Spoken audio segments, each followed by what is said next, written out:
అసలు చౌదరీస్ కులం కులం కులం అంటున్నావు. ఇప్పుడు మా బావ రెడ్డిస్ అని మీ నాన్న ఎన్నిసార్లు మమ్మల్ని కించపరిచాడు. ఏంటి రెడ్డిస్ అయితే తక్కువ కులమా? రెడ్డిస్ అయితే ఎక్స్ప్లాయిట్ చేస్తారా? మా బావని ఏ రోజైనా ఇంటికి రానిచ్చారా మీరు? ఇదంతా నేను కాదు, మాట్లాడాల్సిన వాళ్ళు మాట్లాడితేనే బాగుంటుంది.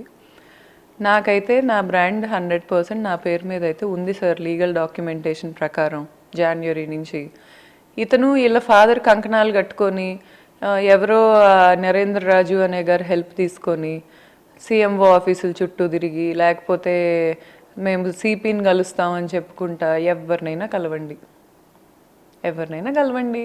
లీగల్ డాక్యుమెంటేషన్ మీరు ఎలా ఆపుతారు? అంటే ఓపెన్గా ఈ నరేంద్ర రాజు గారు, ఈ కాకాని బాబు గారు, ఈ ధర్మ మహేష్ అనేవారు, వీళ్ళ ముగ్గురు కలిసి ఓపెన్గా నేను ఒక ఆడదాన్ని కాబట్టి నన్ను ఎక్స్ప్లాయిట్ చేసేద్దామని డిసైడ్ అయిపోయారు. ఈ ఫ్యామిలీ ఇష్యూలో పక్కన ఉన్న 9 మంది మహిళలకు సంబంధించి వాళ్ళని కూడా మీరు తీసుకొని వచ్చారు. అందులో బిగ్ బాస్లో ఉన్న ఒక లేడీ కావచ్చు, ఇంకోరు కావచ్చు. అంటే మళ్ళీ వాళ్ళ లైఫ్ కూడా డిస్టర్బ్ అవుతుంది కదా సార్. 9 మందే కాదు సార్, ఇంకా చాలామంది ఉన్నారు. ఇక్కడ ఇంట్లో ఎలుకలు వస్తుంటే ఎలుకలకు ఒక మ్యాట్ పెడతాం, అక్కడికి వచ్చి ఎలుక పడిద్ది. ఏ ఎలుక వచ్చి పడిద్దో నాకు తెలియదుగా.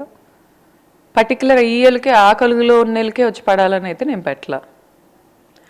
ఆ ఇంట్లో తిరగటం ఎలుకలు తప్పు. ఎందుకంటే ఇల్లు ఒకళ్ళు కొనుక్కుంటారు, లేకపోతే ఇల్లు ఒకళ్ళు రెంట్ కడతారు.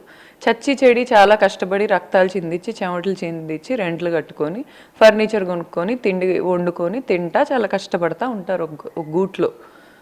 ఆ గూడు వాళ్ళకే చెందిద్ది. అలాంటి దాంట్లోకి వేరే ఎలుకలు రావటం ఇబ్బందికరం. ఇప్పుడు ఇంట్లో కూర్చుంటాం, పైన ఎలుకలు తిరుగుతుంటాయి, కింద ఎలుకలు తిరుగుతుంటాయి, ఏం చేయాలి? ఎలుకలతో కాపురం చేయలేంగా. ఖచ్చితంగా ఎలుకలు మ్యాట్ పెడతాం. ఎలుకలు మ్యాట్ పెట్టావు అని తిడితే ఎట్లా? ఇప్పుడు నన్ను ఎలుకలు మ్యాట్ పెట్టక ఏం చేయండి? నా ఇంట్లోకి ఎలుకలు వచ్చాయా, లేకపోతే నేను ఎలుకల ఇంటికి వెళ్ళానా? ఇప్పుడు ఆ అమ్మాయి వచ్చి ఆ అమ్మాయి ఇతనితో తిరిగి ఇప్పుడా 2023 నుంచి జరుగుతుంది. నా ప్రెగ్నెన్సీలో హైలైట్ ఏంటంటే ఎక్కడికి వెళ్తున్నారో మనుషులు నాకు అర్థం కావట్లేదండి. ఈరోజు ప్రతి ఒక్కడు ఎండ్ ఆఫ్ ద డే కూర్చొని నేను లోన్లీ అనుకుంటున్నాడు, నాకు ఎవరు లేరు అనుకుంటున్నాడు, మంచితనం చచ్చిపోయింది అనుకుంటున్నాడు. ఎవరూ కూడా నిజాయితీకి సపోర్ట్ చేయట్లేదని ప్రతి ఒక్కడు ఎండ్ ఆఫ్ ద డే బాధపడుతున్నారు. మరి మీరేం చేస్తున్నారండి? చూస్తున్న వాళ్ళు నేను ఒకటి అడుగుతున్నాను, ఆ అమ్మాయిలను నేను ఎక్స్పోజ్ చేశా అంటున్నారు, సరే నేను చాలా వరకు ఆపా. ఈరోజు రితు చౌదరి డిగ్నిటీని నేను కాపాడా. చాలా వరకు పెట్టకుండా ఆ అమ్మాయి వచ్చింది అనేది ఎస్టాబ్లిష్ అవ్వటానికే నేను కొన్నిచ్చా. ఇప్పుడు ధర్మాకి అది కూడా ఆగట్లా, అంతనాశనం చేసింది కూడా అవ్వట్లా. న్యూడ్ వీడియోలు వదులు అతను హైలైట్ అవటానికి మిమ్మల్ని వాడుకుంటున్నాడు.